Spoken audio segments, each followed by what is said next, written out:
సిటీలో ఉన్న ప్రధాన రహదారులు కాలనీలల్లా ఎక్కువగా రోడ్ల మీదకు నీళ్లు వదులుతున్నారు. దీంతోనే రోడ్లు పాడైపోతున్నాయి. రోడ్ల మీదకి నీళ్లు వదిలితే సీరియస్ యాక్షన్ తప్పదని వార్నింగ్ ఇస్తున్నారు జీహెచ్ఎంసీ అధికారులు. బంజారాయిల్స్ రోడ్ నెంబర్ 14లా రోడ్డు మీదకి నీళ్లు వదిలిన లెజెండ్ కన్స్ట్రక్షన్ సంస్థకు 10 లక్షల ఫైన్ వేసి క్రిమినల్ కేసు నమోదు చేశారు. మోటార్లని సీజ్ చేసి భవన నిర్మాణాన్ని నిలిపేశారు. ఎవరైనా రోడ్ల మీదకు నీళ్లు వదిలితే అధికారులకు చెప్పాలని కోరారు మేయర్ బొంతు రామ్మోహన్.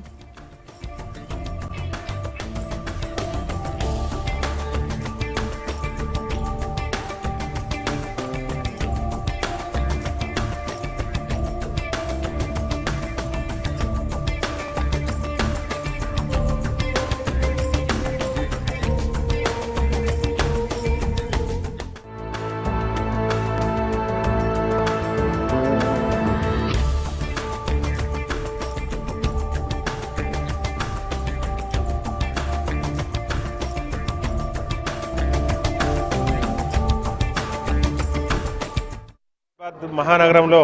మరి ప్రతినిత్యం రోడ్ల మీద మరి డ్యామేజ్ అవ్వడం, పాట్ హోల్స్ పడడం, మరి దానికి ప్రజల్లో అవేర్నెస్ తేవడానికి నగర ప్రజలకు ఎన్నోసార్లు మరి విన్నవించుకున్నప్పటికీ మరి ఏదైతే కొత్తగా కన్స్ట్రక్షన్ అయ్యే బిల్డింగ్స్ ఏదైతున్నాయో మరి ఆ బిల్డింగ్స్తో పాటు మరి కొన్ని బిల్డింగ్స్లో మరి ఆ సెల్లార్లో ఉన్న నీళ్లు, మరి వర్షానికి వచ్చిన నీళ్లు ఇవన్నీ కూడా రాత్రిపూట ఇల్లీగల్గా మరి అలా మోటార్ల ద్వారా రోడ్ల మీదకి విడవడం,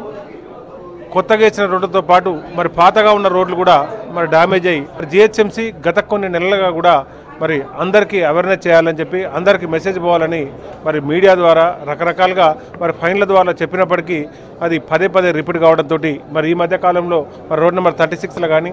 రోడ్ నెంబర్ 2లో కానీ మరి ఇప్పటికే కొన్ని ఫైన్లు వేసినప్పటికీ ఇంకా కొంతమంది మరి దాన్ని అలసుగా తీసుకొని చేస్తున్న తరుణంలో మరి నిన్న రాత్రి మరి రోడ్ నెంబర్ 14లో మరి బంజారాహిల్స్లో మరి లెజెండ్ బిల్డర్స్ వాళ్ళు 2 సెల్లార్లలో మరి నీళ్లు ఉండడం, దాదాపు ఒక 5 HP మోటారు దాంట్లో కంకరలో వేసేసి దాని మీద కవర్లు వేసి మరి నీళ్లు విడవడంతో దాదాపు ఒక 2 hours నీళ్లు మరి విడవడంతో రోడ్లు దాదాపు ఒక 5 రోడ్లు రోడ్ నెంబర్ 3, రోడ్ నెంబర్ 14, మరి రోడ్ నెంబర్ 2 వరకు ఇటుపక్క మరి ఏదైతే మరి రోడ్ నెంబర్ 3 డౌన్ వరకు కూడా దాదాపు 4 రోడ్లలో 3 ఇంచుల నీళ్లు మరి పేరుకపోవడం, మరి దాన్ని రాత్రిపూట మరి అనుకోకుండా మరి మా మిత్రులు ఇన్ఫర్మేషన్ ఇవ్వడంతో ప్రత్యక్షంగా పోయి మరి ఆ మోటార్లు సీజ్ చేయడం జరిగింది. మరి దానికి మరి ఇవాళ మార్నింగ్ టౌన్ ప్లానింగ్ సిబ్బంది, ఇంజనీరింగ్ సిబ్బంది, మరి అక్కడున్న AMHR గారు అందరూ కూడా పరిశీలించి దాదాపు 10 లక్షల పైన మరి రోడ్డు నష్టం మరి దానికి సంబంధించి ఉంది. దాన్ని ఇమీడియట్గా ఫైన్ వేయడమే కాకుండా మరి దానికి ఇచ్చిన బిల్డింగ్ పర్మిషన్ ఏదైతే ఉందో దాన్ని కూడా మరి సస్పెండ్ చేయమని చెప్పి